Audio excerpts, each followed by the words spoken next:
en los diferentes países de la América Latina y del Caribe. Es realmente una bendición muy grande estar con ustedes para continuar escudriñando las Escrituras y ver que realmente estamos en el día postrero, estamos en el fin del tiempo, como dijo Jesús, que sería en estos días en los cuales nosotros vivimos. Quiero leer en San Mateo capítulo 24 y verso 1 en adelante, donde dice: cuando Jesús salió del templo y se iba, se acercaron sus discípulos para mostrarle los edificios del templo. Respondiendo él, les dijo: ¿veis todo esto? De cierto os digo que no quedará aquí piedra sobre piedra que no sea derribada. Estando él sentado en el monte de los olivos, los discípulos se le acercaron aparte diciendo: dinos, ¿cuándo serán estas cosas? ¿Y qué señal habrá de tu venida y del fin del siglo? La señal del fin del siglo. Pueden tomar asiento si tienen la bondad.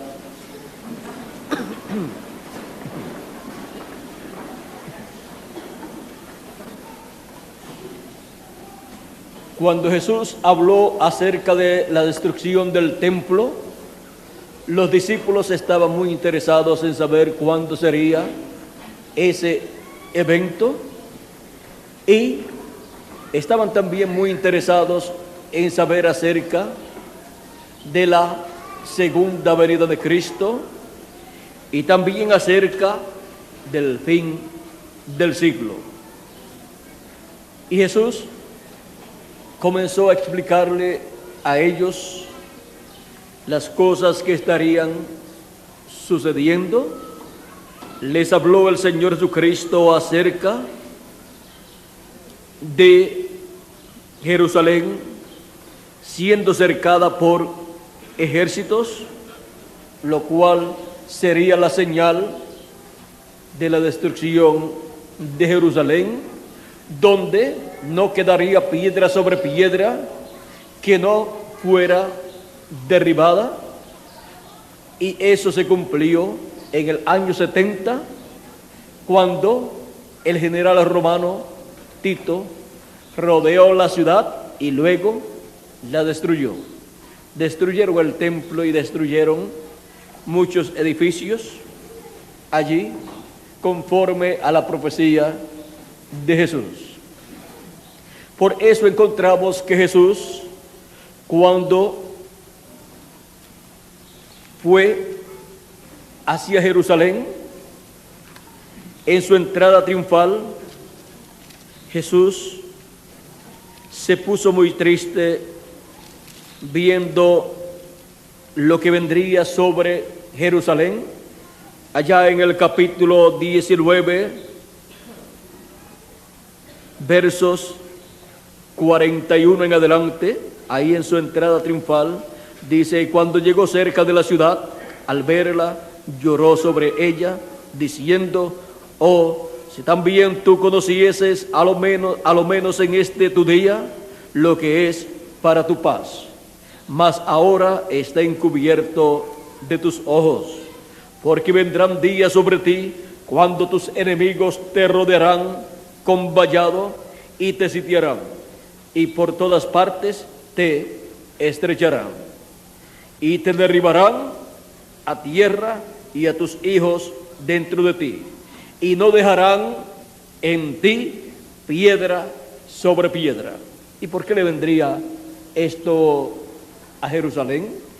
Por cuanto no conociste el tiempo de tu visitación.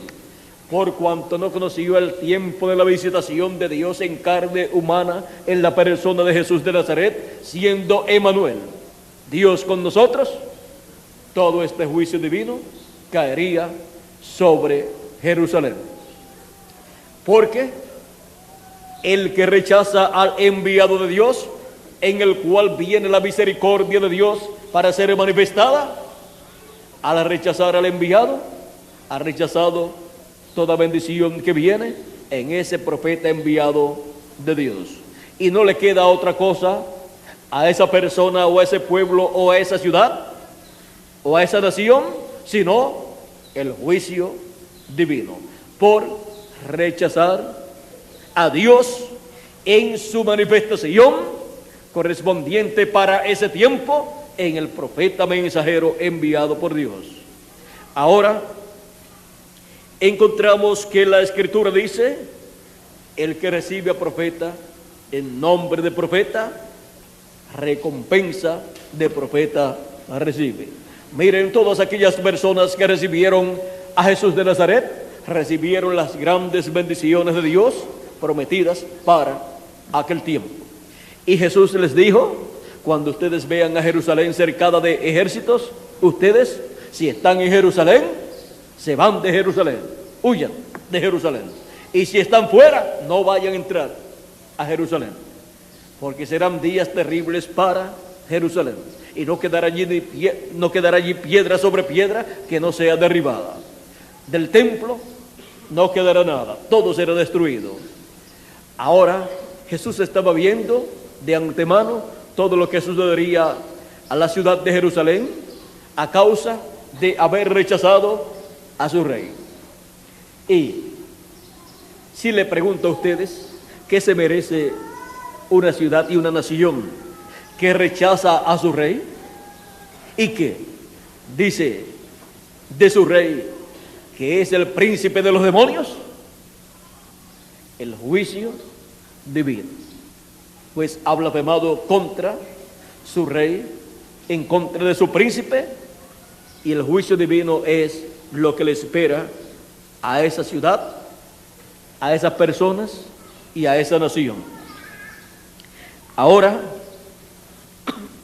Cristo sabía lo que sucedería a Jerusalén y su gente, y se puso muy triste, así como nosotros nos ponemos tristes si sabemos que a nuestra comunidad le va a venir un desastre. Ahora, Cristo lloró sobre Jerusalén, viendo que no escaparía de ese juicio divino. Pues la única forma de escapar era recibiendo a Cristo como su Rey y Salvador, y ellos no lo hicieron, sino que lo rechazaron, lo condenaron y luego fue crucificado. Cristo de antemano supo todas las cosas por las cuales él pasaría, y supo también el juicio divino que vendría sobre Jerusalén y sobre todas aquellas personas que le habían rechazado.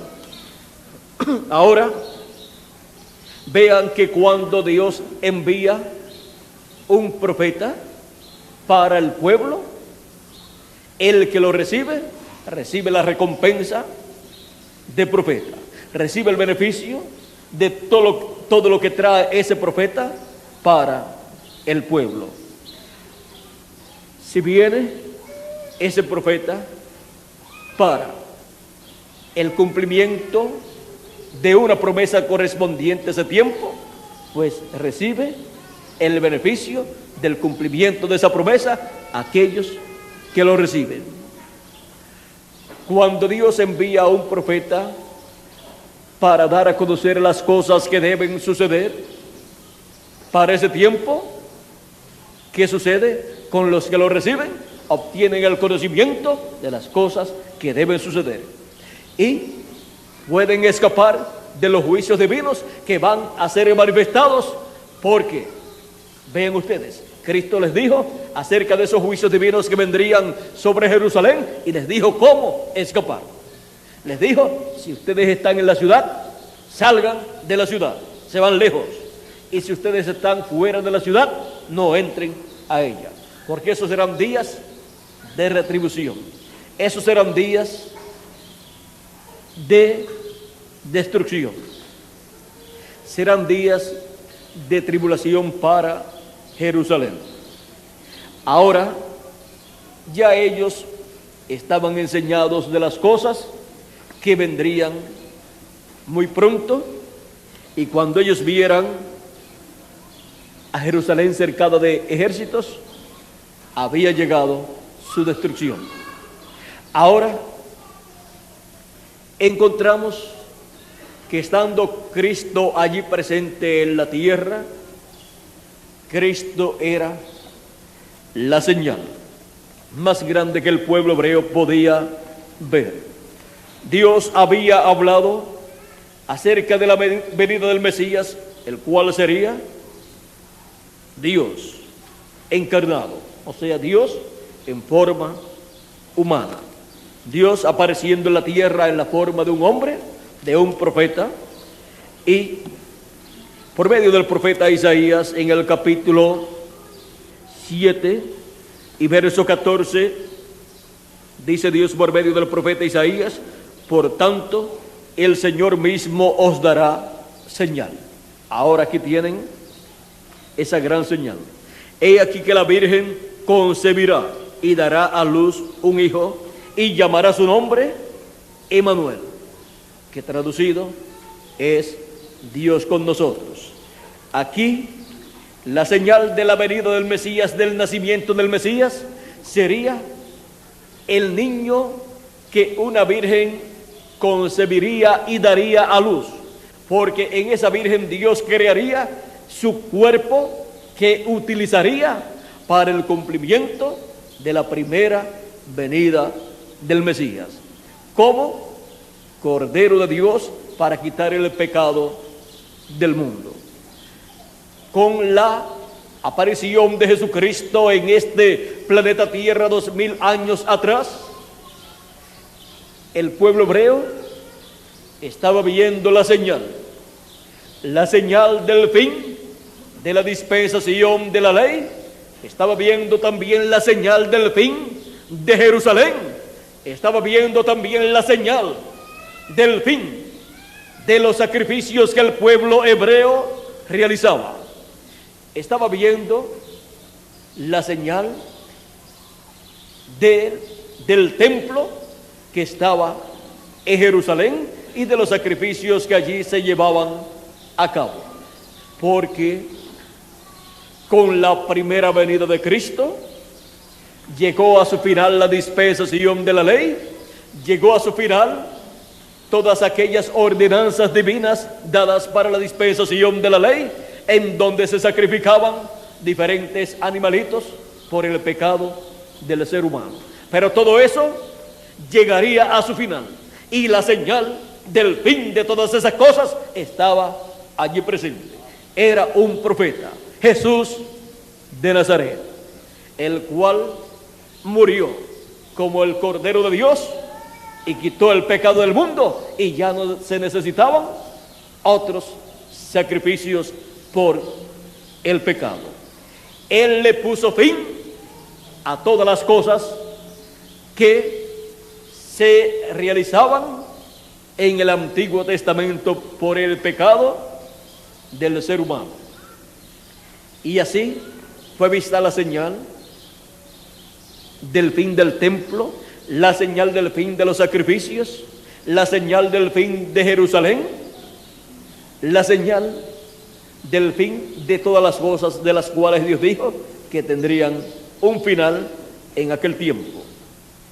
Y allí estaba comenzando una nueva dispensación y también una nueva edad.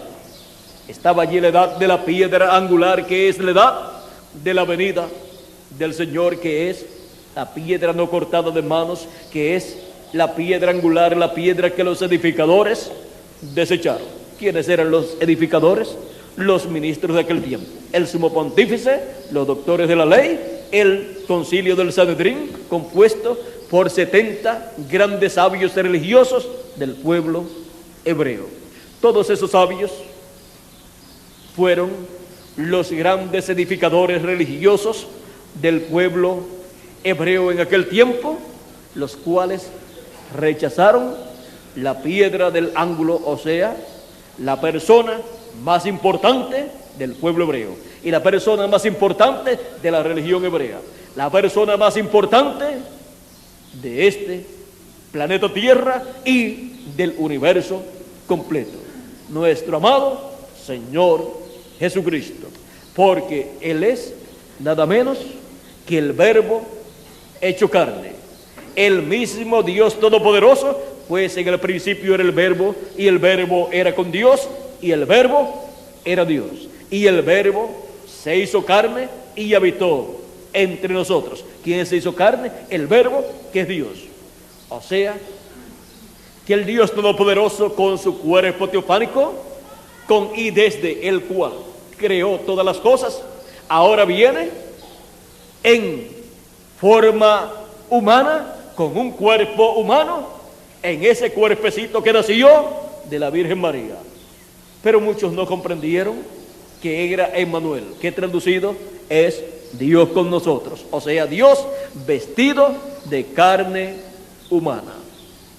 Así como Dios trajo al ser humano a existencia en este planeta Tierra, lo trajo de la eternidad, lo pasó a la sexta dimensión, donde le formó o le dio un cuerpo teofánico igual al que Dios tiene de la sexta dimensión. Un cuerpo teofánico de la sexta dimensión es un cuerpo parecido al nuestro, pero de otra dimensión. Dios tiene un cuerpo teofánico llamado el ángel de Jehová o ángel del pacto, el cual y en el cual le apareció a Moisés y a todos los profetas del Antiguo Testamento. En ese cuerpo era en el cual Dios estaba cuando le aparecía a Adán y hablaba con Adán cada día. Ahora, antes de Adán tener el cuerpo físico que Dios le creó del polvo de la tierra, Adán también estaba en un cuerpo teofánico donde Dios lo colocó. Cuando Dios lo creó a imagen suya, Él le dio un cuerpo teofánico. Y caminaban por esta tierra Dios y Adán, ambos en un cuerpo, pero teofánico. Un cuerpo de la sexta dimensión, con el cual Adán no podía llevar a cabo las labores del huerto del Edén, pues necesitaba un cuerpo físico para realizar las labores en el huerto del Edén. Pero mientras tanto, mientras Dios le creaba su cuerpo físico a Adán, su cuerpo de carne a Adán, Adán caminaba en este planeta Tierra. Él era Señor y Rey sobre toda la creación aquí en la tierra, y Dios, el Señor y Rey del universo completo. Ahora ambos estaban en cuerpos teofánicos. Luego encontramos que cuando Dios le creó a Adán un cuerpo del polvo de la tierra, miren ustedes, una cosa muy importante, en el cuerpo teofánico Dios apareció primero y después Adán.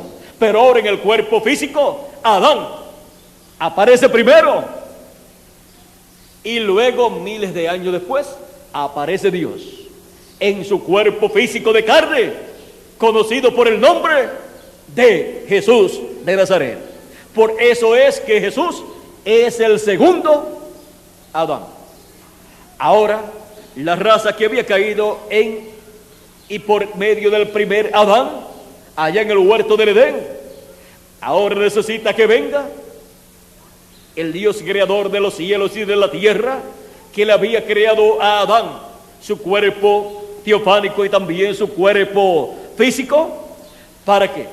Para que venga en carne humana y resuelva el problema de la caída, muriendo ese cuerpo físico de carne de Dios. O sea, ese cuerpo físico, ese cuerpo de carne del creador de los cielos y de la tierra, tenía que morir. Por eso Jesús siempre decía que Él iba a morir, pero que sería en el tiempo señalado.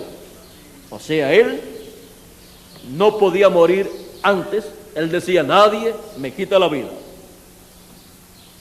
yo la pongo por mí mismo para volverla a tomar. Siendo Jesús el segundo Adán, Él llevaría a cabo la obra de redención para la restauración de todos los hijos de Dios a la vida eterna. Todos los hijos de Dios tenían que venir por medio del primer Adán. Tenían que venir por medio de esa línea a existencia en cuerpos mortales, porque ya el primer Adán había caído y había llevado a la muerte a toda su descendencia, incluyendo a los hijos de Dios, que tenían que venir a este planeta Tierra. Pero ahora el segundo Adán, que es nuestro amado Señor Jesucristo, que es el mismo Dios vestido de carne humana, miren ustedes, tomó su cuerpo físico y lo entregó en sacrificio vivo por cada uno de nosotros. Por eso fue que cuando Jesús estaba en el Getsemaní, estaba en agonía y decía: pasa de mí esta copa. En 2 ocasiones así clamó, y en la tercera dijo: hágase conforme a tu voluntad. Ahí ya se entregó a la voluntad de Dios, a la voluntad del Dios Todopoderoso que estaba dentro de Él, el cual lo guiaba hacia el Calvario para morir ese cuerpo físico en sacrificio por cada uno de nosotros, porque ya Dios no aceptaba sacrificios de animalitos. Se había llegado al tiempo de un sacrificio perfecto y todos los animales eran imperfectos, y solamente había uno perfecto, y era un hombre el cual podía morir y quitar así el pecado del mundo, porque tomaría el pecado de todos nosotros y se haría mortal. Esa fue la forma de Jesús hacerse mortal, tomando nuestros pecados, porque Él no podía morir. Él decía: nadie me quita la vida, yo la pongo por mí mismo para volverla a tomar. Y para poder poner su vida, tuvo que tomar nuestros pecados, porque la paga del pecado es muerte. Y si no había pecado en Él, no podía morir. Pero el tomar nuestros pecados, miren ustedes cómo sobre Él fueron hallados todos los pecados de los seres humanos. O sea, fue hallado ante la presencia de Dios, diríamos, con más pecados que los que un ser humano podía tener, porque estaban ahí todos los pecados de los seres humanos. Y por eso vino el juicio divino en toda su plenitud, el juicio que tenía que venir sobre todo ser humano que vivía en aquel tiempo o que viviría en el futuro. Ahora fue tan grande el amor divino que Dios dio su cuerpo físico, el cual se había creado en el vientre de María, y por medio de ella había nacido ese cuerpo perfecto, ese cuerpo sin pecado. Ahora lo entrega por causa del amor divino hacia nosotros, lo entrega en sacrificio vivo por cada uno de nosotros. Por eso la Escritura dice: de tal manera amó Dios al mundo, o sea, a cada uno de nosotros, que dio, que ha dado a su Hijo unigénito, para que todo aquel que en Él cree no se pierda, mas tenga vida eterna. Y que de los que no creen en Él, pues se pierden, porque no han creído en el unigénito Hijo de Dios. No han creído en Cristo, y por eso serán condenados. Por eso dice, mas el que no cree ya es condenado. O sea que no tiene que esperar al juicio final para ya estar condenado. Ya está condenado, y allá en el juicio final se le leerá la sentencia y la causa por la cual será condenado, será echado al lago de fuego, porque no creyó en el unigénito Hijo de Dios, el cual fue entregado en sacrificio vivo por cada uno de nosotros. Es como cuando una persona desea ir a un país y sabe que necesita un boleto para poderse montar en el avión y ser llevado al otro país. Pero la persona dice, no, yo no voy a comprar ningún boleto. Ese avión va para allá y yo me voy a montar allí. Llega al aeropuerto y dice, yo voy para tal país. ¿Su boleto? No, yo no tengo boleto, yo no necesito eso. Yo sé para dónde voy. Trata de meterse luego dentro de la sala de espera. Le piden, ya no le piden el boleto, le piden la tarjeta de embarque y sus documentos. Algunas veces, no tengo nada, pero yo voy para tal ciudad. Pues va a tenerse que ir a pie, a patita, porque en este vuelo no puede ir nadie que no tenga su boleto y su tarjeta de embarque. Y así sucederá con todos los que quieren ir al cielo, pero que no quieren tomar su boleto de ida al cielo, que es nuestro amado Señor Jesucristo, y su Espíritu Santo es nuestra tarjeta de embarque. Cada uno tiene que nacer de nuevo del agua y del Espíritu para estar listo para nuestra salida, para nuestra ida al cielo. Pero algunos quieren llegar allá por medio de alguna religión. No, yo creo en las religiones orientales, porque todas las religiones llevan a Dios, pero depende a qué Dios. Al Dios verdadero solamente lo lleva a la persona uno solo, nuestro amado Señor Jesucristo. Él dijo, yo soy el camino, la verdad y la vida, y nadie viene al Padre sino por mí. ¿A dónde le van a llevar todas esas religiones orientales, todas esas religiones paganas? No al Padre de Jesucristo, no a nuestro Padre Celestial, sino a otro Padre que no es Dios. Porque el único camino y el único que lleva al Padre Celestial es nuestro amado Señor Jesucristo. Y está bien definido el camino a la vida eterna. Hay personas que han depositado su fe en otros caminos y creen que todos los caminos que hablan acerca de Dios llevan al cielo, llevan a uno a Dios. Pero no es así. A Dios solamente lo lleva Jesucristo. Nadie viene al Padre sino por mí. Ahora, la persona sigue insistiendo, no, que yo voy a llegar a Dios por este otro camino, sin necesidad de Jesucristo. Hubo otros profetas, y aún antes que él, hubo grandes hombres. Hubo el avatar fulano de tal, o el fulano de tal, que fundó tal religión, que hablan de Dios, y son tan buenas como el cristianismo.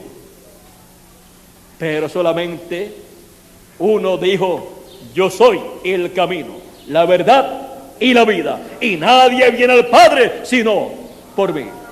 Todos los demás se murieron y no se han podido levantar.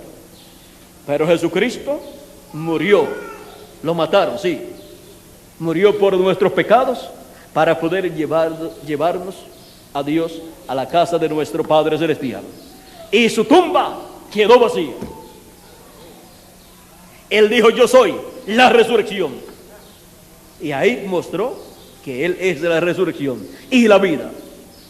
Y ahora su promesa de llevarnos al Padre Celestial es convertida en una realidad. Ahora, siguen insistiendo muchas personas en diferentes naciones y continentes con sus diferentes religiones. No que vamos a llegar a Dios. Pues, para que no sigan insistiendo, van a llegar a Dios en el juicio final. Van a llegar ante la presencia de Dios. Y por cuanto el que no cree ya es condenado, irán para recibir la sentencia que dijo Jesús, que serán condenados y echados al lago de fuego. Pero nadie quiere llegar en ese momento, sino que todos queremos llegar antes. Todos queremos llegar al Padre Celestial, a la casa de nuestro Dios, en y para la cena de las bodas del Cordero, en donde será un tiempo de fiesta espiritual y de un juicio, pero no juicio para ser condenados, sino para ser recompensados con grandes bendiciones, con grandes galardones por las labores realizadas en el reino de Dios aquí en la tierra. Ahora, nosotros estamos esperando grandes bendiciones de parte de Dios en este tiempo en el cual nosotros vivimos. Estamos conscientes que estamos viviendo en el día postrero, el séptimo milenio, el cual ya ha comenzado, si le añadimos al calendario los años de atraso que tiene. Somos colocados entonces en el séptimo milenio, que es representado en el día sábado que nosotros tenemos en cada semana. Pues el sábado es el día séptimo y también es el día postrero de la semana. Y ahora, por cuanto un día delante de Dios es como 1000 años de los nuestros, ahora el día postrero de Dios, ese día postrero del cual Cristo habló y dijo, y yo los resucitaré en el día postrero. ¿A quiénes? A los que han creído en Él. Los resucitará no al final del día postrero, sino al comienzo del día postrero, pero no sabemos en qué año del día postrero. No sabemos en qué año del séptimo milenio. Pero Él resucitará a los que han creído en Él y han partido en el pasado. Esos son los escogidos de Dios, los miembros del cuerpo místico de Cristo que lo han recibido como su Salvador y han nacido de nuevo del agua y del Espíritu. Nadie más puede obtener el nuevo nacimiento excepto los que están escritos en el libro de la vida del Cordero. Y esos serán los que serán resucitados y han muerto y estarán aquí en la tierra nuevamente en cuerpos eternos. Y si están vivos, algunos de ellos, o sea, los del tiempo final, serán transformados y tendrán el cuerpo eterno que Él ha prometido para sus escogidos. Ahora, ¿cómo nosotros podemos saber que estamos viviendo en el día postrero, en el tiempo final, en el fin del siglo y en el fin del tiempo? Así como el pueblo hebreo podía saber que en los días de Jesús de Nazaret estaban viviendo en el fin de la dispensación de la ley y el comienzo de una nueva dispensación, y estaban viviendo en el fin del templo y de la destrucción de Jerusalén, porque allí estaba la señal, el Hijo de la Virgen que había nacido y ya luego había comenzado su ministerio. La presencia de Jesús de Nazaret fue la señal más grande que pudo ver el pueblo hebreo, pero que no pudo comprender. Pero los discípulos de Jesús sí lo pudieron comprender, quizás escasamente, pero algo entendieron.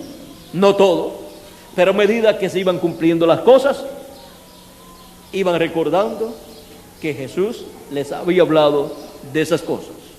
Cuando recibieron el Espíritu Santo el día de Pentecostés, el Espíritu Santo se encargó de enseñarle a ellos las cosas que Jesús les había predicado. Y luego también las cosas que iban a suceder en aquel tiempo y más adelante. Y así el Espíritu Santo continuó en su iglesia enseñándole a su pueblo las cosas que tenían que suceder y guiando a su iglesia a toda justicia y a toda verdad. Ellos habían visto la señal del fin de la dispensación de la ley, y también era la señal del comienzo de una nueva dispensación, y era la señal del fin de los sacrificios y de esas ordenanzas y leyes y estatutos establecidos para el pueblo hebreo, y esas ordenanzas correspondientes al templo que el pueblo hebreo tenía en Jerusalén. Ahora miren, cuando todo llegó a su final y fue destruido el templo, fue construido allí otro templo, el cual es conocido como la mezquita de Omar. Y el pueblo hebreo, de ahí en adelante, no ha tenido un templo en donde pueda llevar a cabo los sacrificios que Dios le ordenó por medio del profeta Moisés. Pues Dios había dicho por medio del profeta Daniel que el sacrificio sería quitado, y fue quitado. Pues hubo un sacrificio mejor que el sacrificio que ellos llevaban a cabo allá en el templo. Y para quitarle el sacrificio que ellos realizaban allá en el templo, pues le quitó el templo, porque fuera de ese templo no podían llevar a cabo los sacrificios. Y encontramos que el pueblo hebreo ha estado sufriendo mucho, grandes persecuciones y todas estas cosas, porque rechazó a Jesucristo, su Rey, su Mesías, ungido por Dios para el pueblo hebreo. No les gustó el profeta que Dios le envió, y ese profeta era nada menos que el mismo Dios en forma de hombre. O sea, no les gustó Dios en la forma en que vino. Tampoco les había gustado a través de Moisés, cuando estuvo manifestado a través de Moisés. Tampoco les había gustado cuando estuvo manifestado a través del profeta Elías, o del profeta Eliseo, o del profeta Isaías, y así por el estilo. Nunca les gustó en la forma en que Dios se manifestó en carne humana. Y por esa causa siempre el pueblo hebreo estuvo en rebeldía contra Dios. Solamente en ocasiones aparecía un rey, el cual llamaba al pueblo al arrepentimiento, y aparecía un profeta que trabajaba con ese rey en armonía, y venía bendición de parte de Dios. Pero después, muchas veces, el próximo rey, hijo de ese rey bueno, era más malo que otros reyes malísimos que habían venido. O sea, que la historia del pueblo hebreo es una historia de lucha en contra de Dios. Y por esa causa hemos visto todos los problemas que ha tenido el pueblo hebreo. Pero no vamos a criticar al pueblo hebreo. Vamos a decir, todo obra para bien para el pueblo hebreo y también para nosotros. Dios sabía por dónde iba a pasar el pueblo hebreo, así como Él sabía por dónde iba a pasar cada uno de nosotros en nuestra vida terrenal. Así es que si Dios sabía todo, pues todo obra para bien. Hay un propósito en todas las cosas. El que el pueblo hebreo rechazara a Cristo obró para bien de los gentiles, porque de entre los gentiles Dios ha estado por 2000 años bajo la dispensación de la gracia, tomando un pueblo para su nombre. De entre los gentiles, y de vez en cuando entra un hebreo. Muy pocos, pero entra de vez en cuando, para que así se complete el número y sea un pueblo llamado, un pueblo escogido de en medio de todas las naciones, incluyendo a la nación hebrea. Pero entran como individuos, no como nación. Ahora, viendo todo lo que Dios ha estado haciendo durante estos 2000 años después de la primera venida de Cristo, la cual no fue comprendida por el pueblo hebreo, pero que era la venida del Mesías como Dios la había prometido. Pero el pueblo hebreo estaba ciego al cumplimiento de la primera venida del Mesías. Lo esperaban como rey, como león, y vino como un cordero. Y ahora el pueblo hebreo todavía está esperando la venida del Mesías. En la actualidad hay rótulos en medio del pueblo hebreo que hablan acerca de la venida del Mesías y dicen: bienvenido el Mesías. Y 2000 años atrás estaba en medio de ellos y no le dieron la bienvenida, excepto unos niños y un grupo de seguidores de Jesús. Pero ¿saben ustedes una cosa? Que en esta ocasión sí lo van a recibir. Pero han tenido que pasar 2 días delante de Dios, que son 2000 años. Ahora, los gentiles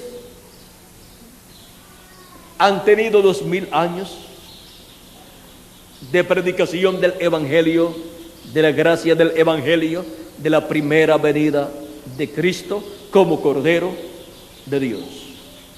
Y los gentiles están esperando la segunda venida de Cristo como Cordero de Dios, y Él viene como león de la tribu de Judá. Él viene como Rey de Reyes y Señor de Señores, como el pueblo hebreo lo estaba esperando en su primera venida, pero eso corresponde a su segunda venida. Ahora, miren ustedes un detalle muy importante. El pueblo hebreo lo estaba esperando como rey, como el león de la tribu de Judá, y al venir como cordero no lo conocieron. Porque si usted le dice, ahí viene un león, y cuando usted mira lo que ve es un cordero, usted dice, el león no ha venido todavía. Ese es un cordero. Y así sucedió con el pueblo hebreo. Por eso todavía está esperando al león de la tribu de Judá, porque vino como Cordero de Dios en su primera venida. Pero ahora la promesa de la segunda venida de Cristo es como el león de la tribu de Judá. Y los gentiles lo están esperando como un cordero. ¿Y qué le pasa a una persona que esté en el campo y esté esperando que venga un corderito y le aparezca un león? Lo primero es que del susto sale corriendo, si puede. Si no, se muere antes. ¿Qué le viene a esa persona? Temor, temblor, terror, y el juicio del león cae sobre él. Los juicios divinos de la gran tribulación, que son los juicios divinos del león de la tribu de Judá, caerán sobre los gentiles en su venida como el león de la tribu de Judá. Esos juicios divinos que están señalados para la gran tribulación son los juicios divinos del león de la tribu de Judá, del que está sentado en el trono. Ahora aquí en Apocalipsis capítulo 6 y verso 12 en adelante, Veamos los juicios divinos del león de la tribu de Judá, los juicios divinos de Cristo nuestro Señor. Miré cuando el sexto sello fue abierto, y aquí hubo un terremoto, y el sol se puso negro como tela de silicio, y la luna se volvió toda como sangre. Y las estrellas del cielo cayeron sobre la tierra, como la higuera deja caer sus higos cuando es sacudida por un fuerte viento. Y el cielo se desvaneció como un pergamino que se enrolla, y todo monte y toda isla se removió de su lugar. Y los reyes de la tierra, y los grandes, los ricos, los capitanes, los poderosos, y todo siervo y todo libre, se escondieron en las cuevas y entre las peñas de los montes. Y decían a los montes y a las peñas: caed sobre nosotros y escondednos del rostro de aquel que está sentado sobre el trono y de la ira del Cordero. Pues ahora la ira del Cordero de Jesucristo es la ira como león de la tribu de Judá, porque el gran día de su ira ha llegado. ¿Y quién podrá sostenerse en pie? ¿Quién podrá sostenerse en pie durante la gran tribulación? Nadie, porque los que se podían sostener en pie eran los escogidos que estaban en pie delante del Hijo del Hombre y se han ido del planeta Tierra antes de comenzar la gran tribulación. Pronto nos iremos de aquí, antes de que comience la gran tribulación. Y después, ¿quién podrá estar en pie? ¿Quién podrá estar en pie? Nadie. Pero los que estaban en pie delante del Hijo del Hombre, antes de caer el juicio divino sobre la tierra, se van con Él en el rapto a la cena de las bodas del Cordero. Porque esas personas, en el tiempo final, en el día postrero, en el fin del tiempo o fin del siglo, estarán viendo la señal del fin del siglo, estarán viendo la señal del fin del tiempo, estarán viendo la señal del día postrero, que es Jesucristo revelado en su ángel mensajero. Jesucristo, el ángel del pacto, en su manifestación o revelación final, a través de su ángel mensajero, revelándose como el león de la tribu de Judá, como Rey de reyes y Señor de señores en su obra de reclamo. Así como Abraham vio la señal del fin de Sodoma y de Gomorra cuando Elohim lo visitó en compañía de Gabriel y Miguel, los dos poderosos arcángeles de Dios, los cuales aparecieron en forma visible, en cuerpos visibles, en los cuales podían hablar con Abraham y con Sara, y podían también comer. Comieron con Abraham, y luego Gabriel y Miguel se fueron a Sodoma y Gomorra, y fueron en forma visible, aparecieron como hombres en medio de Sodoma y de Gomorra, comieron con Lot.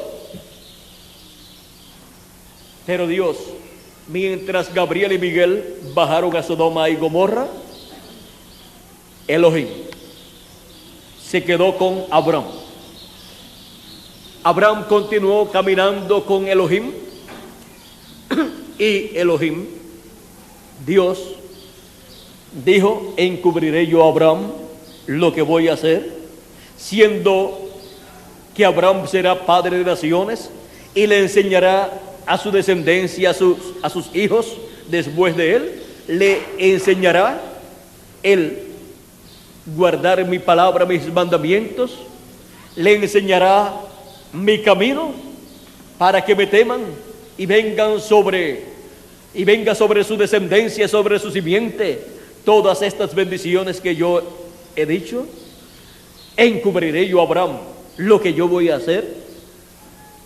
Encubriré yo a Abraham las cosas que han de suceder en Sodoma y Gomorra y demás ciudades cercanas.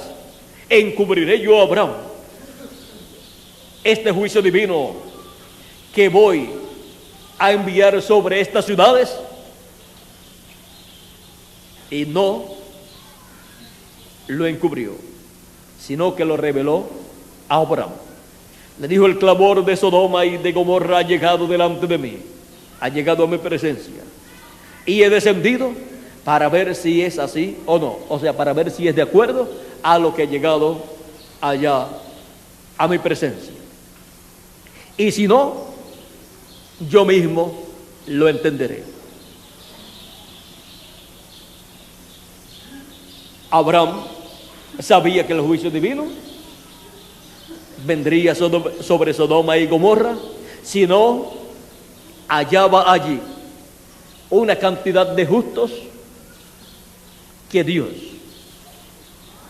pudiera decir: por esta cantidad de justos que hay ahí, no voy a destruir esta ciudad. Ahora miren dónde estaba la misericordia de Dios para esas ciudades. Si hallaba allí cierta cantidad de justos, y Abraham le dice: destruirá el juez de toda la tierra al justo con el injusto, no haga el juez de toda la tierra tal cosa. O sea, le está diciendo que no es justo que muera bajo el juicio divino los justos con el juicio divino que vendrá sobre los injustos. Y le dice a Abraham: si hay allí 50 justos, destruirás tú a la ciudad y a estos justos que están allí. Dios le dijo: por amor a ellos, yo perdonaré la ciudad. Abraham continuó diciendo: bueno, ahora que ya he comenzado a hablar delante de mi Señor, delante de mi Dios, si no hay los 50, sino que faltan 5, o sea, si hay solamente 45, destruirás tú a la ciudad por causa de que faltan 5 justos allí para completar los 50. Dios le dice: no la destruiré por amor a esos 45 justos que hay allí. Ahora miren lo grande que es la misericordia de Dios y el amor de Dios. Luego Abraham le dice: pero disculpe mi Señor, si hay solamente 40 justos allí, ¿destruirás la ciudad? Dios le dice: no, si hay allí 40 justos, por amor a ellos, yo no la destruiré. Si las naciones supieran que por amor a un grupo de personas justas, a un grupo de personas que han sido justificados porque han creído en Jesucristo y su sacrificio en la cruz del Calvario, y han nacido de nuevo del agua y del Espíritu, Dios puede tener misericordia no solamente de una familia, sino de una ciudad completa. Si conocieran esto, amarían, respetarían y ayudarían a esas personas justas que viven en su comunidad. Pero algunas veces, ¿qué han hecho? Los han perseguido, los han echado a los leones, los han quemado en hogueras y así por el estilo. Y le han llamado de toda clase de cosas y se han mofado de ellos. Ahora, Abraham sigue diciendo: pero ¿y qué? Si solamente hay 30 justos allí, perdonaré la ciudad por amor a esos 30 justos que hay ahí. Hay naciones y gobernantes que no saben que el juicio divino no ha caído sobre ellos, porque hay justos en esta tierra viviendo, y muchos de ellos en sus propias ciudades.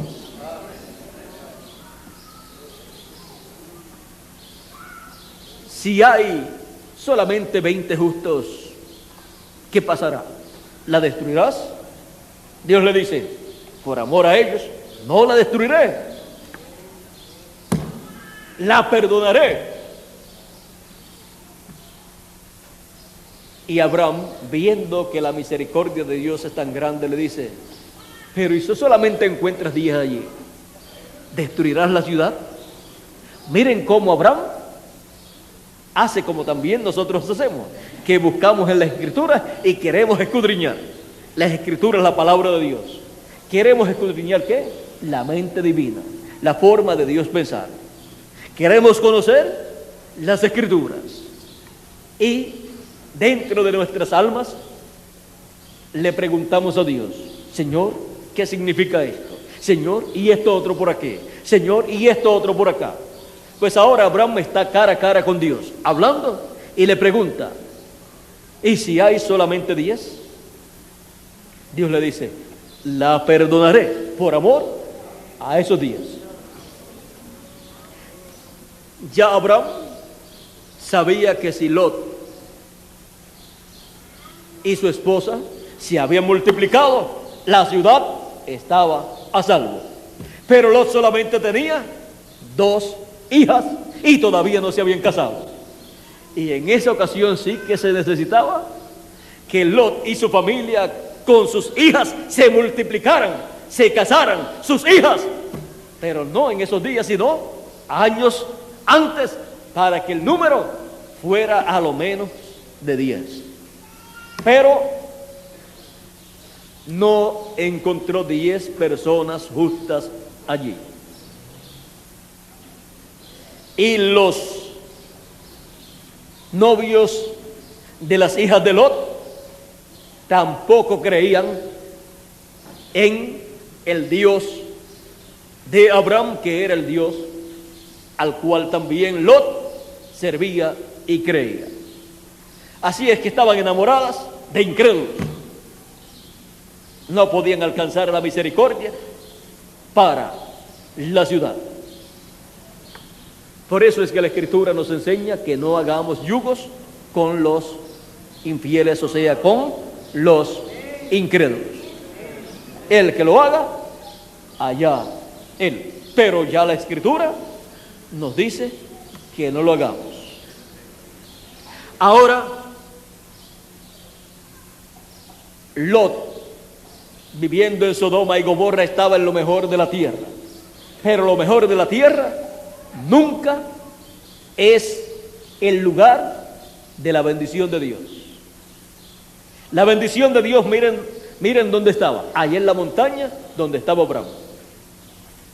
Dios no le dijo a Abraham: voy a destruir acá el lugar donde tú estás, sino Dios le habló de Sodoma y de Gomorra y del pecado de Sodoma y de Gomorra y de aquellas ciudades que estaban allá en el valle. Pero Abraham, su esposa, su familia y sus siervos estaban seguros allá, aunque aquella tierra donde ellos estaban no era tan buena como la tierra del valle allá, donde estaba el río. Todos esos lugares eran buenos, pero no tenían la bendición de Dios. Y es mejor estar en el lugar donde está la bendición de Dios, aunque no tenga uno de los beneficios que tiene en otro lugar donde Dios no está. Porque cuando el juicio divino viene, todo lo que había adelantado la persona lo pierde. ¿Y de qué le sirvió? Pues de nada. ¿De qué le serviría a Lot todas las riquezas que tenía allá abajo? De nada. Pues cuando iba a venir el juicio divino, los arcángeles Gabriel y Miguel, los cuales podemos ver solitos allí aparentemente, pero que sus ejércitos celestiales estaban allí también, pero estando en otra dimensión, nadie los podía ver, porque fueron los arcángeles los que se habían materializado juntamente con Dios, con Elohim. Pero los ejércitos celestiales no se habían materializado, por lo tanto, estaban en la dimensión invisible. Ahora, los arcángeles le dicen a Lot: ¿qué tienes en la ciudad? ¿Hijos? ¿Yernos? ¿Familia? Sácalos de la ciudad, porque hemos sido enviados aquí y vamos a destruir esta ciudad. Y no solamente esa ciudad, sino las ciudades cercanas. Las vamos a destruir. Algunas veces las personas, cuando hablan acerca de Dios y los ángeles y los arcángeles, todos creen que todo es bendición. Todos creen que no hay peligros cuando Dios envía sus ángeles y sus arcángeles, pero no es así. Cuando es para bendición y Dios se los envía, grandes bendiciones ellos traen. Pero cuando es para juicio divino, grandes juicios divinos vienen sobre la ciudad o sobre la nación a la cual son enviados. Y ahora Lot tenía que salir con su familia y no podía decir: necesito un barco, necesito un camión grande para llevarme todo lo que tengo aquí. Ni siquiera podía buscar un saco o un costal, como dicen ustedes, para llenarlo y llevarse todo lo que tenía. Los arcángeles lo tomaron de las manos a él, su esposa y sus hijos, y le dijeron: salgan de aquí, porque no podemos destruir la ciudad hasta que ustedes no estén a salvo, no hayan salido. Salgan de aquí rápidamente. Y ya eso era por la madrugada casi, o sea, en las horas de la madrugada. Ya pronto saldría el sol, y antes de salir el sol, el juicio divino tenía que caer sobre la tierra, porque el juicio divino cae antes de salir el sol. Eso significa que antes de comenzar el glorioso reino milenial de Cristo en esta tierra, el juicio de la gran tribulación tiene que haber caído. Ahora, Lot no encontraba cómo salir, y su esposa tampoco, y sus hijas tampoco. Le habló a sus yernos y ellos pensaron que se estaba mofando de ellos. Todo eso parecía un cuento de Lot y se mofaron de Lot. Pero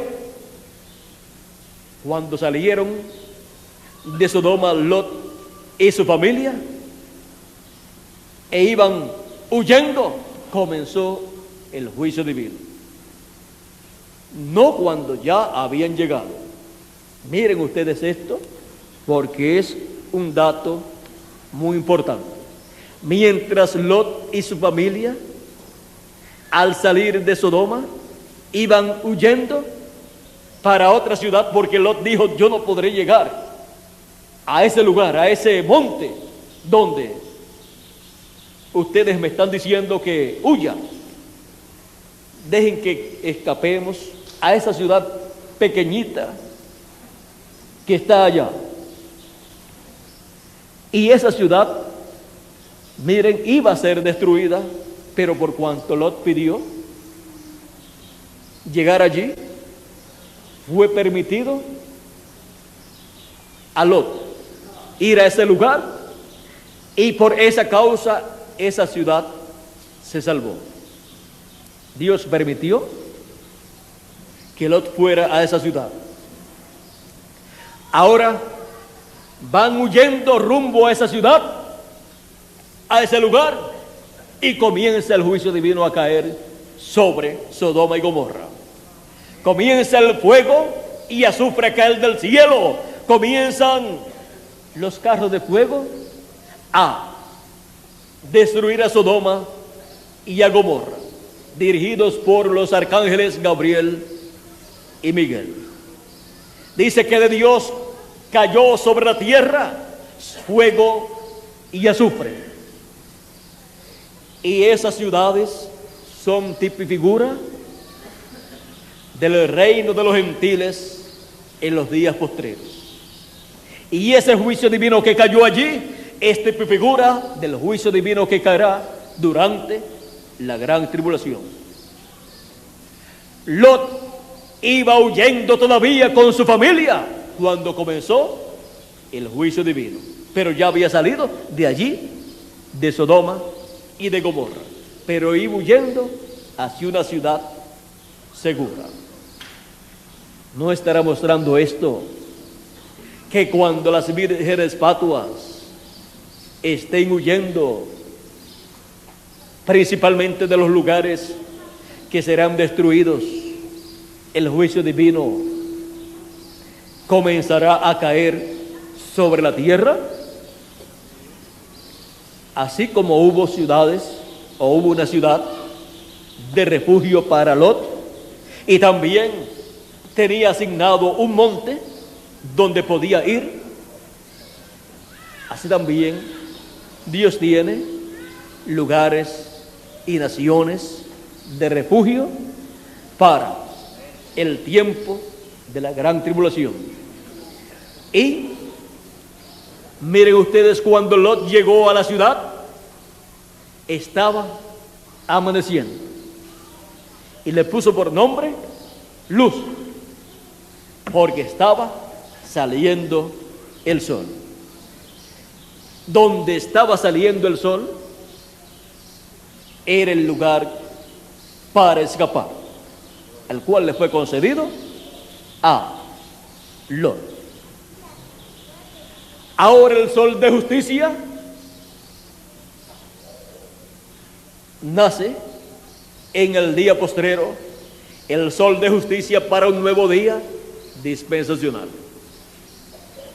Y con su nacimiento trae bendición a los escogidos de Dios. Y Dios, en este día postrero, estará extendiendo su misericordia hacia la familia de Abraham, no solamente hacia la simiente real de Abraham, que es la que se ve en el rapto, que será transformada y raptada, sino también hacia el sobrino de Abraham, hijo de su hermano, y Lot, que es el sobrino de Abraham, figura de las vírgenes fatuas que pasarán por la gran tribulación, pero que en el día postrero, si no quiere recibir ese desastre que vendrá sobre la tierra, tendrán que moverse de los sitios que van a ser destruidos y estar en un lugar seguro. Lugares donde el juicio divino se sentirá en forma mínima, si es que se llega a sentir. Ahora, no tenemos nosotros que preocuparnos en cuanto a eso, porque la bendición que está sobre nosotros es la bendición de Abraham. Estamos en la parte alta, en la edad de la piedra angular, donde el juicio divino no llegará. Los que quedan abajo, en la llanura, sí que tienen que preocuparse por ellos y su familia, porque el juicio divino caerá sobre este planeta Tierra y será un tiempo de lloro y crujir de dientes. No ha caído el juicio divino todavía, porque no se ha terminado todo el programa divino que Dios tiene con sus escogidos. Y por esa causa, aparentemente para algunas personas, el juicio divino del cual habla la Escritura como que se ha retrasado, pero no se ha retrasado. Ese juicio divino va a venir, pero no caerá sobre ninguno de los escogidos de Dios. Los escogidos de Dios en este día postrero, en el fin del siglo y fin del tiempo, en el tiempo final en el cual vivimos, estamos viendo la señal del fin del tiempo, la señal del fin del siglo, la señal del fin del mundo, la señal del fin del reino de los gentiles, y por esa causa estamos siendo nosotros preparados, viendo la señal del fin del siglo, viendo la señal del fin del tiempo. En Apocalipsis capítulo 10 encontramos al ángel fuerte que desciende del cielo, el cual viene envuelto en una nube, en esa columna de fuego, con su rostro como el sol, sus ojos como llama de fuego, sus pies como columnas de fuego, y en su mano un librito abierto, el cual es el libro de la vida del Cordero, el cual es el libro de los 7 sellos, donde están escritos los nombres de todos los escogidos de Dios, de todos los miembros del cuerpo místico de Jesucristo. Y coloca su pie derecho sobre el mar y el izquierdo sobre la tierra, y clama como cuando un león ruge. Es la venida del ángel fuerte, la venida de nuestro amado Señor Jesucristo en esa columna de fuego. En esa columna de fuego en la cual le apareció a Moisés, y en la cual y con la cual guió al pueblo hebreo. Viene a la tierra la columna de fuego 2000 años atrás en una persona, en la persona de Jesús de Nazaret. Y eso era la venida del Señor, la venida del Rey de Israel, pero como Cordero de Dios.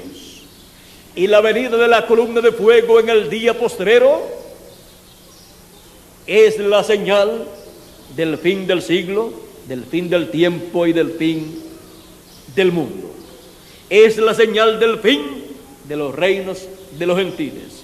Es la señal del fin del tiempo, y por eso cuando clama como cuando un león ruge, 7 truenos emiten sus voces, y Juan iba a escribir lo que los truenos hablaron y le fue prohibido escribirlo. Y luego ese ángel fuerte que es Cristo levantó su mano al cielo, su diestra al cielo, y juró por el que vive por los siglos de los siglos que el tiempo no será más. Juró que el tiempo no será más. Ahí está la señal del fin del tiempo.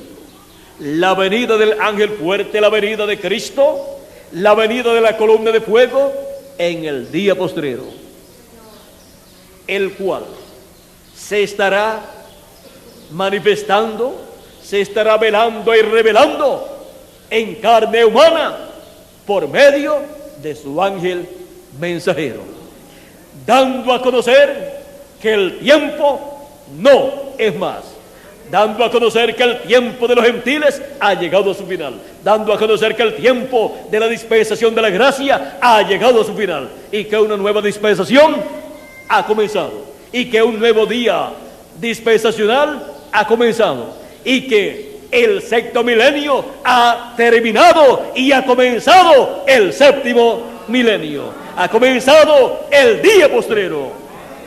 Eso es lo que hace la columna de fuego, Jesucristo en el día postrero, a través de su ángel mensajero. Y esa es la señal del fin del siglo, la señal del fin del tiempo, la señal del fin del mundo, la señal del día postrero. Jesucristo en Espíritu Santo, en esa columna de fuego, en su ángel mensajero, revelándose en medio de su iglesia y dándole a conocer las cosas que deben suceder pronto.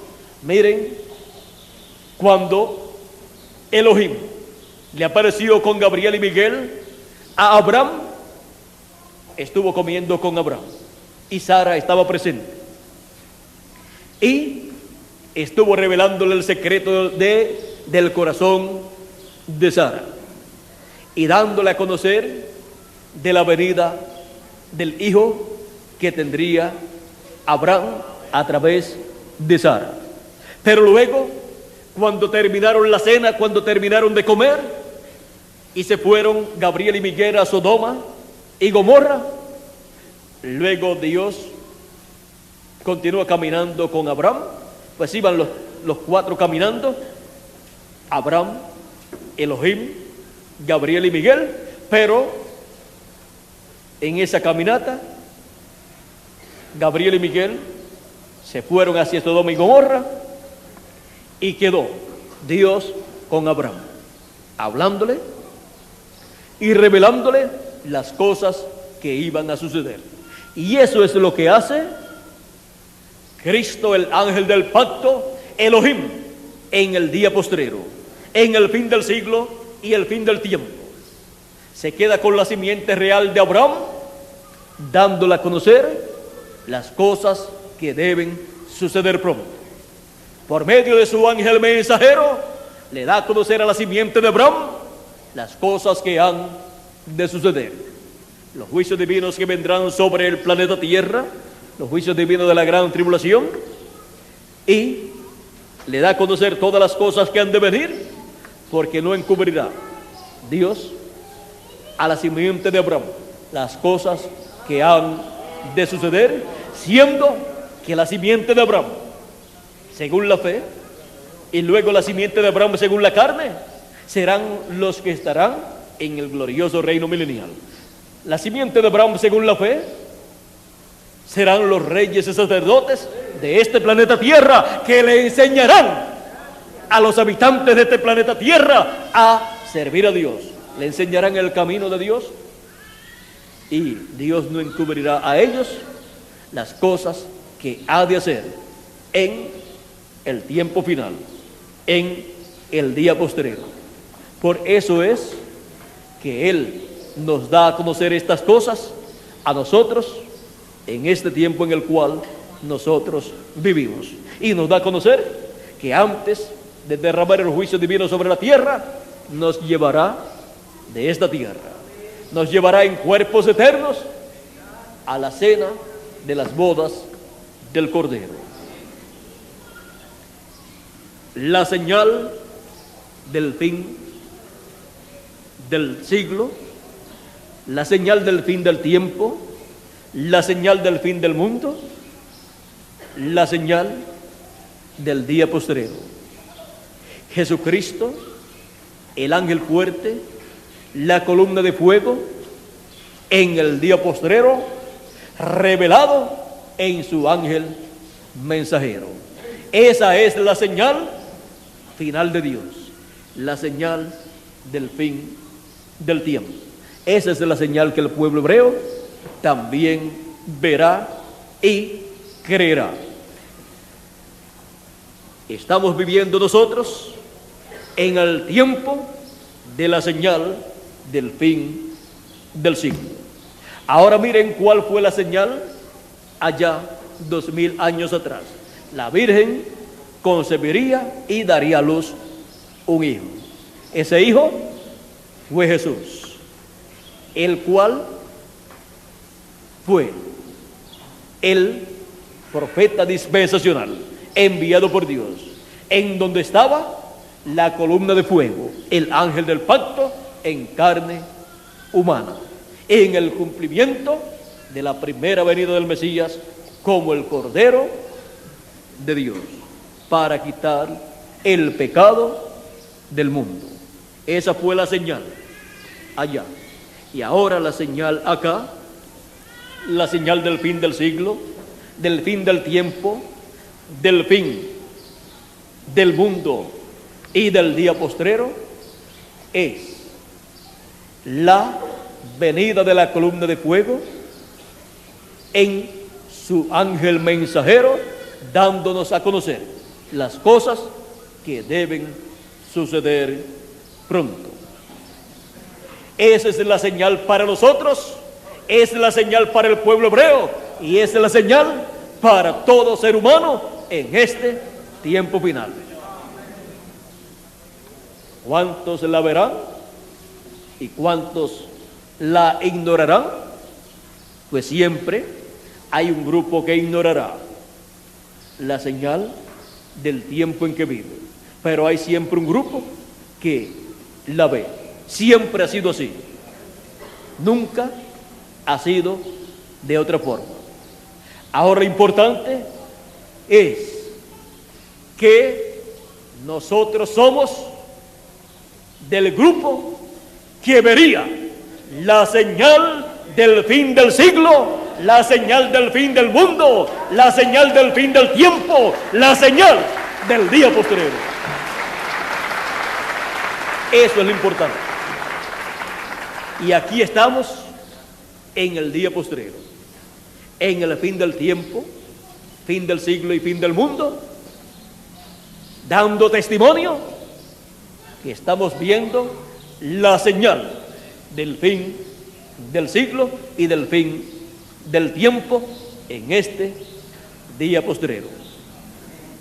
Ha sido para mí un privilegio muy grande estar con ustedes en esta tarde, en esta ocasión, dando testimonio de estas cosas a cada uno de ustedes. Que las bendiciones de Jesucristo, el ángel del pacto, sean sobre cada uno de ustedes y se materialicen en cada uno de ustedes y en mí también. Y pronto seamos transformados y escapemos así de los juicios divinos que han de venir sobre esta tierra. Y estemos en la cena de las bodas del Cordero, en la casa de nuestro Padre Celestial. Muchas gracias por vuestra amable atención, amigos y hermanos presentes y televidentes. Y dejo con nosotros nuevamente a Miguel Bermúdez Marín para continuar y finalizar en esta tarde nuestra parte, dándole gracias a Dios por la señal del fin del siglo, por la señal del fin del tiempo, por la señal del día postrero. Con nosotros, Miguel Bermúdez Marín. Dios le bendiga.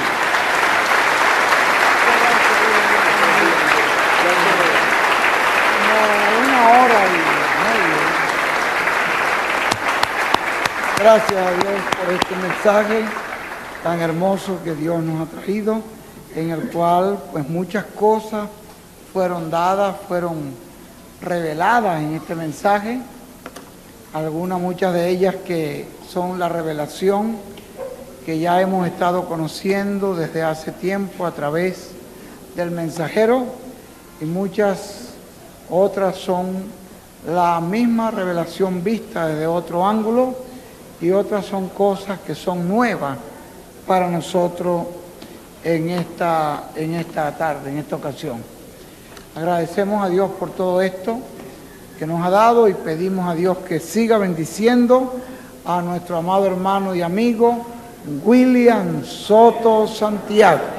Y decimos gracias a Dios por William Soto Santiago, y que Dios bendiga a William Soto Santiago. Amén y amén. Muy bien, vamos a pasar adelante a William Romero con... bueno, sí, pero Julio está ocupado ahorita, pero mientras tanto William pasa adelante para el canto Despierta Ya. Vamos a prepararnos, Daniel, para ese canto. Vamos a dejar que esta tarde, a mí me gustaría tener una actividad de testimonio sobre lo que ha sucedido en esta invasión, y que tengamos unos cantos que no hemos podido aprender, que a mí me gustaba que ustedes los aprendan. Vamos a ver si los podemos, le hemos pasado una hojita, ¿verdad?, a todos.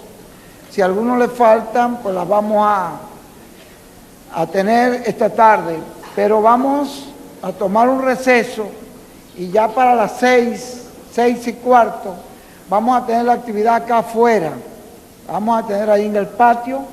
Los muchachos van a remover todos esos equipos en un momentito, porque aquí hay estos muchachos valientes, estos no les toma mucho tiempo hacer esto, y la vamos a ir al patio, y ahí en el patio vamos a tener la actividad de testimonios, que va a ser una actividad preciosísima, que vamos a tener esta tarde para oír las experiencias en forma breve de cada ministro, de los que han salido, de los que han venido de tan lejos, y así tendrán ustedes la oportunidad de oír a estas personas que nos están visitando, y creo que vamos a tener una actividad maravillosa en esta tarde. No se vaya a perder de esto, porque después lo va a lamentar. Se va a lamentar, después va a querer, ¿cómo es posible que perdimos esto? Pero no lo vaya a perder. Vamos a salir al patio, vamos a trasladar allá todos los equipos, y eso es terminando la actividad. Estos muchachos como Bachaco, como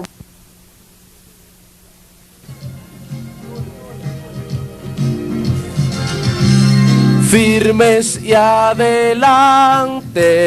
no con ejército, vamos en el nombre del Señor. Jóvenes del futuro, nuestro lema es haciendo de Bolivia el mejor país. ¿De dónde? Del próximo milenio. Ya la victoria está asegurada, siempre vamos a vencer. Nada ni nadie nos apartará del amor de nuestro Dios. Y por amor hoy sembramos la palabra del Señor en el corazón de la juventud, no importa credo o religión. Firmes, firmes y adelante, no con ejército. ¿Cómo vamos? Vamos en el nombre del Señor. Todos conmigo, jóvenes del futuro, nuestro lema es... ¿Cuál es nuestro lema? Haciendo de Bolivia el mejor país. ¿De dónde? Del próximo milenio. Marchemos todos, marchemos siempre con la espada de la palabra de Dios, rumbo a la meta hasta alcanzar nuestra transformación. No perdamos nunca el paso en nuestra marcha final. Con nuestros ojos puestos en el cielo llegaremos a la eternidad. ¡Firmes!